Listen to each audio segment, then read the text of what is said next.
రోజు గవర్నర్ గారి ప్రసంగంలో బడ్జెట్ సంబంధించిన ప్రసంగంలో గవర్నర్ గారు ప్రసంగిస్తున్నప్పుడు గత ప్రభుత్వంలో ఉన్న నాయకులు వారి సభ్యులు చాలా హుందాగా గవర్నర్ గారు ప్రభుత్వం తరపున ఆయన సందేశాన్ని తీసుకెళ్తున్నప్పుడు వారు చేసింది ఏమాత్రం సబబుగా లేదు. గవర్నర్ గారు గత నెల రోజులుగా ఆయన ఆరోగ్య పరిస్థితి బాగా లేకపోయినా కానీ కంటిన్యూస్గా తీవ్ర జ్వరంతో బాధపడుతున్నప్పటికీ కూడా ఆయన ప్రత్యేకించి వచ్చి ఆయన ఈ రోజుని చాలా ఘనంగా చాలా బలంగా ఈ మెసేజ్ని ఇచ్చినందుకు ముందుగా గవర్నర్ గారికి మా ప్రత్యేక ధన్యవాదాలు. గవర్నర్ గారి ప్రసంగంలో వైసీపీ అగ్రనాయకత్వం కానీ సీనియర్ నాయకులు కానీ వారి ఎమ్మెల్సీ సభ్యులు కానీ గవర్నర్ గారి ప్రసంగం పత్రులు చించేయడం కానీ లేదంటే వారు ప్రత్యేకించి డిమాండ్ మాకు ప్రతిపక్ష హోదా ఇవ్వాలి అనేది చాలా బలంగా మాట్లాడుతూ వచ్చారు. ఇది అడిగితే వచ్చేది కాదు, అది ప్రజలు ఇస్తేనే వస్తుంది. బేసిక్గా ఒకటి హయ్యెస్ట్ మెజారిటీ ఎవరికి ఉంది వాళ్ళు ప్రభుత్వం ఫామ్ చేస్తారు, వాళ్ళకంటే నెక్స్ట్ స్టేజ్ ఎవరికి ఉంటే వాళ్ళకి ప్రతిపక్ష హోదా ఇస్తారు. అంతేగాని గతంలో మేము ప్రభుత్వాన్ని పరిపాలించాం కాబట్టి మా ప్రతిపక్ష హోదా ఎవరికి ఇవ్వరు. కనీసం జనసేన కంటే కూడా ఒక సీట్ ఎక్కువ వచ్చినా కానీ వాళ్ళకి ప్రతిపక్ష హోదా దక్కేది. ఈ రోజున ప్రభుత్వంలో సెకండ్ లార్జెస్ట్ పార్టీ జనసేన. దాన్ని ప్రజల దృష్టికి తీసుకొద్దామని వైసీపీ నాయకులు వాళ్ళు చేస్తుంది ఏంటంటే మాకు ప్రతిపక్ష హోదా ఇస్తే తప్ప మేము అసెంబ్లీలో అడుగు పెట్టాం లేదంటే ప్రసంగాలను అడ్డుకుంటాం అని. ఇది సరైన మెసేజ్ బయటికి వెళ్దాం, ఇది రైట్కు సరైన విధానం కూడా కాదు. ఇది ప్రజలందరికీ తెలియజేయాలనుకున్నాం. ఇది ప్రతిపక్ష హోదా ఏ పరిస్థితిలో వస్తుందంటే మీకు రూలింగ్ పార్టీ కంటే కూడా అత్యధికంగా ఇంకొక సీట్లు వాళ్ళకంటే మీరు వస్తే దాని తర్వాత స్థానం మీకు వస్తే ఖచ్చితంగా ప్రతిపక్ష హోదా వాళ్ళకే ఉంటుంది.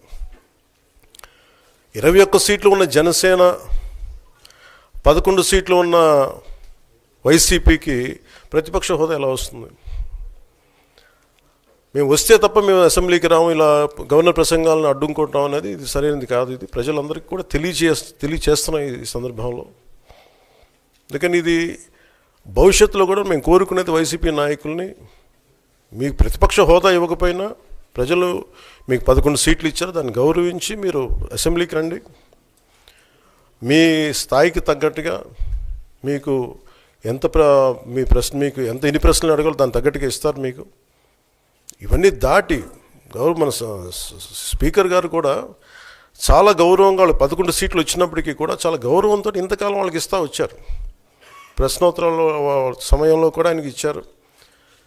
గతంలో కూడా ఇవన్నీ ఆయన రావడానికి కూడా ఆయన ఎలా రావాలి ఏం చేయాలి దానికి కూడా చాలా ఏమాత్రం ఇబ్బంది పెట్టకుండా గతంలో కూడా చేశారు. ఫస్ట్ మీరు మనకి గవర్నమెంట్ ఫామ్ అయిన తర్వాత కూడా వీటిని దృష్టిలో పెట్టుకొని వైసీపీ కొంచెం హుందాగా వ్యవహరించాల్సిన అవసరం ఉంది. వైసీపీ నాయకులకు కూడా మీకు బాధ్యత ఉంది. గవర్నర్ గారి ప్రసంగాన్ని మీరు ఆ విధంగా మీరు ప్రశాంతంగా విని దాన్ని వచ్చే జరుగుతున్న సమావేశాల్లో మీరు దాని మీద లోటుపాట్లు మీరు చెప్తే బాగుంటుంది తప్ప ఇలా కూర్చోబెట్టి అరుపులు కేకలు ఇది సమంజసంగా లేదు. అంటే అర్ధాంతరంగా ప్రతిదానికి అసెంబ్లీలోకి రాగానే గొడవ పెట్టుకోవాలి, దేన్నైనా విభేదించాలనేది ఇది చాలా లో లెవెల్ ఆలోచన విధానం, లో లెవెల్ స్ట్రాటజీ. అది ప్లీజ్ మీరు అప్గ్రేడ్ అవ్వండి, మీరు అప్లిఫ్ట్ చేసుకొని మీరు కూర్చోబెట్టి డెమోక్రటిక్ ప్రాసెస్కి గౌరవం ఇవ్వండి. మనస్ఫూర్తిగా వైసీపీ నాయకులకి ఇది నా విన్నపం, నా విజ్ఞాపన.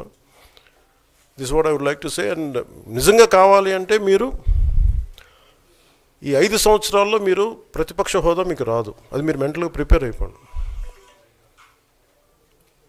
11 సీట్లతోటి మీకు ప్రతిపక్ష హోదా ఇవ్వబడదు, రాదు. ఎందుకంటే ఇట్ ఈస్ చంద్రబాబు గారు, గౌరవ ముఖ్యమంత్రి చంద్రబాబు గారు డిసైడ్ చేసేది కాదు, జనసేన డిసైడ్ చేసేది కాదు.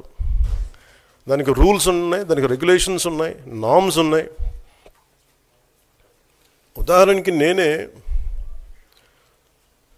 మన కేంద్ర ప్రభుత్వం ఫార్మేషన్కి మేము వెళ్ళినప్పుడు పార్లమెంటరీ లీడర్ని మనం కూర్చున్నప్పుడు ఎన్డీఏ పక్ష నాయకుడు ఎన్నుకోవాలనుకున్నప్పుడు నేను నాయకుల స్థాయిలో నేను కూర్చున్నాను. అదే నేను ఇక్కడ మంత్రిగా ప్రమాణ స్వీకారం చేసేటప్పటికి నన్ను ప్రధానమంత్రి గారి పక్కన నన్ను కూర్చోబెట్టలా. ధోని డిప్యూటీ సీఎం అయినప్పటికీ కూడా అది మంత్రి హోదానే కాబట్టి తిరిగి నన్ను మంత్రులందరూ పక్కనే కూర్చోబెట్టారు తప్ప ప్రత్యేకంగా అక్కడ కూర్చోబెట్టలేదు. They are very specific rules and regulations నడుస్తాయి. ఉదాహరణకి పొద్దున కూడా స్పీకర్ గారు ఎదురొస్తే నేను అసెంబ్లీలోకి అడుగు పెడతా ఉంటే స్పీకర్ గారు ఎదురొచ్చారు. మనకి వచ్చి ఆయన కూడా ఆయనతో పాటు రండి అని వెళ్తుంటే ముందుకు తీసుకెళ్తుంటే నాకు అనిపించింది, సార్ ఇది డిప్యూటీ సీఎంకి ప్రోటోకాల్ ఉండదు, ఓన్లీ ముఖ్యమంత్రి గారు, స్పీకర్, మనకు కౌన్సిల్లో ఉండే చైర్మన్ ఆయనే మీరు చేయాల్సింది తప్ప ఇది మేము ఉండేది కాదని చెప్పి నేనే వెళ్ళిపోయాను. ఎందుకంటే మేమే ప్రోటోకాల్స్ బ్రేక్ ఎందుకు చేయమంటే మాకు లేని ప్రోటోకాల్ మేము అడగం. అలాగే వైసీపీ నాయకత్వం కూడా గుర్తించాల్సింది, ఇది మీకు హోదా ఇవ్వబడదు.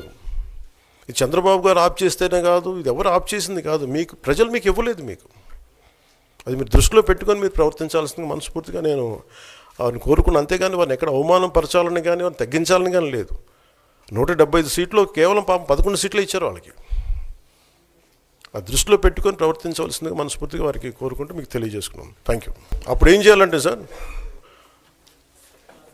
అప్పుడు జర్మనీకి వెళ్ళిపోవాలండి.